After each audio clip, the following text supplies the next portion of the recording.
अगर आप जानना चाहते हैं ख्वाब में जवाब कि अगर आपसे कोई मिलने आ रहा है और अभी तक नहीं आया या फिर अभी क्या उसका आपका प्रेजेंट कंडीशन है ख्वाब में उसका आप जानना चाहते हैं, उसका गाइडेंस चाहते हैं, और अगर आप चाहते हैं कि कोई सवाल अगर आपको बहुत ज़्यादा परेशान कर रहा है और उसका जो जवाब है आप गाइडेंस में तलब करना चाहते हैं ख्वाबों में, ड्रीम्स में, सपनों में, तो वीडियो देखिए। आज मैं इसी बात करने जा रहा हूँ।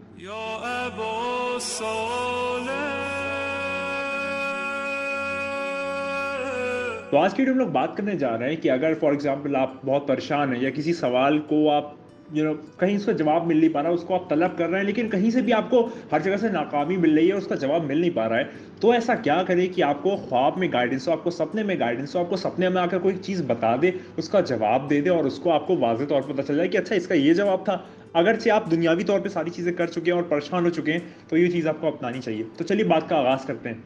इमाम जाफ़र सादिक़ अलैहिस्सलाम फरमाते हैं, जो कि सिक्स्थ इमाम है और मासूम है, वो फरमाते हैं कि अगरचे कोई चाहता है, पहले तो वो ये फरमाते हैं कि अगर कोई एक्सपेक्ट कर रहा है, क्योंकि पहले ज़माने की जब उन्होंने फरमाया था उस वक्त पे, तो लोग आते थे ऊँटों पे, घोड़ों पे, तो काफ़ी ज़्यादा वक्त लगता था और कई बार बहुत दिनों तक नहीं आते, तो लोग परेशान हो जाते थे कि आखिर क्या वजह है कि अभी तक आए नहीं। तो उस रेफरेंस में इमाम फरमाते हैं कि अगर तुम एक्सपेक्ट कर रहे हो कोई आने वाला है तुमसे मिलने और तुम जानना चाहते हो काफ़ी दिनों तक नहीं आया, फिर वो परेशान हो रहे हो कि क्यों नहीं आया, और उसकी अगर खबर जानना चाहते हो कि अभी उसकी प्रेजेंट कंडीशन कहाँ पे है, क्या वो अपने घर से चला भी आने के लिए नहीं, या वो आ रहा है या नहीं, क्योंकि उस वक्त खत चलते थे, तो ऐसा नहीं कि कॉल कर दिया नहीं आ पा रहा है, ऐसा नहीं होता था, बहुत ज़्यादा वक्त लगता था, एक इरादा होता था, फिर उसमें महीनों लग जाते थे गुजरने में, बहुत सारी चीज़ें थी। तो चलिए पॉइंट पे वापस आते हैं। अगर तुम चाहते हो उसका रेफरेंस या फिर गाइडेंस ख्वाब में, तो जो मैं बताने जा रहा हूँ, जो इमाम ने फरमाया था वो तुम करोगे तो उससे पता चल जाएगा। और इन जनरल कोई अगर तुम्हें सवाल है और वो तुम्हें परेशान कर रहा है और उसका तुम जवाब चाहते हो ख्वाब में और उसका गाइडेंस लेना चाहते हो ख्वाबों में, सपनों में, तो फिर ये तो चीज़ करो,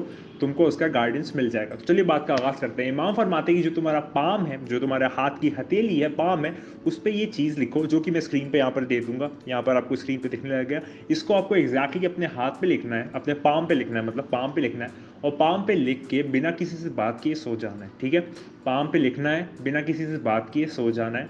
जो मैं बता रहा हूँ उतना ही करना है, आप उसमें कंफ्यूज मत होइएगा, क्योंकि कई इस टाइप की जो चीज़ें होती हैं उसमें लोग कंफ्यूज हो जाते हैं। तो इसको आपको हाथ पे लिखना है और फिर सो जाना है। कोई ना कोई रूह, कोई ना कोई स्पिरिट, कोई ना कोई एंटिटी, आइडेंटिटी, और या फिर कोई भी चीज़, आवाज़ ही आप कह लीजिए, कोई भी चीज़ आपको गाइडेंस में आके बता देगी कि जो प्रेजेंट आपने सवाल पूछा है उसका जवाब आपको मिल जाएगा, अगरचे खुदा चाहेगा, क्योंकि खुदा के चाहे बिना कोई भी चीज़ नहीं होती। तो आप जो गाइडेंस है उसको आपको ड्रीम में मिल जाएगा और आपको कोई ना कोई, चाहे वो रूह हो, चाहे वो कोई भी जन्नात हो या कोई भी चीज़ हो, वो आपको ख्वाब में आके उस चीज़ का जवाब दे देगा। ये बहुत वाज़ेह है और ये इमाम जाफ़र सादिक़ अलैहिस्सलाम ने फरमाया है, तो इसमें कोई आपको शक व शुबा नहीं होना चाहिए और इसमें कोई आपको ये नहीं चाहिए कि यार ये होगा ही नहीं होगा, 100% लाजमी होगा। याद रखिए, यकीन की हदों में रह के बात किया करिए, तब सब कुछ होता है, वरना तो कुछ भी नहीं होता। ठीक है, तो यकीन की हदों में रह के लाजमी होता है। तो मैं वो स्क्रीन पे आपको दिखा दिया है, जो यहाँ पर फिर से आ जाएगा।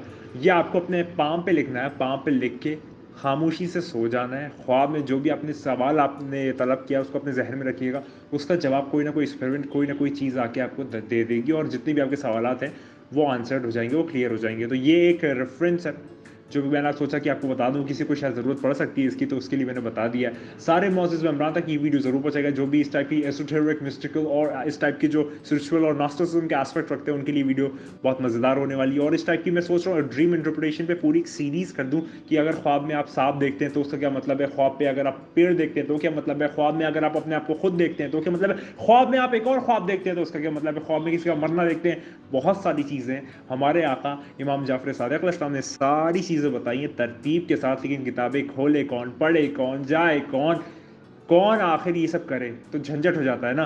किताबों में ही सब कुछ है, किताबों में बरकत है, किताबों में दौलत है, किताबों में ही शौहरत है, किताबों में ही इल्म है, किताबों में ही उलूम है। किताब पढ़ोगे तो पता चलेगा ना यार। तो खैर चलिए, सारे मौजूद मेम्बरान तक ये पहुंचा देगा वीडियो। मैं आपसे चल लेता हूँ, हमेशा की तरह एक नई वीडियो में मुलाकात होगी। और हमेशा की तरह जो मैं बात कहता हूँ, आज इमाम जाफ़र सादिक़ अलैहिस्सलाम की निस्बत से कहूँगा, जो कि आप कह सकते हैं उलूम की पूरी यूनिवर्सिटी है, नॉलेज की पूरी यूनिवर्सिटी है।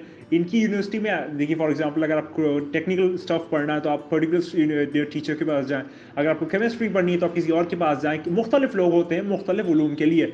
इमाम जाफ़र सादिक़ अलैहिस्सलाम वो शख्सियत हैं, वो इंटेलेक्चुअल है, वो फिलोसफर है, वो साइंटिस्ट है, वो मासूम है, वो इमाम है।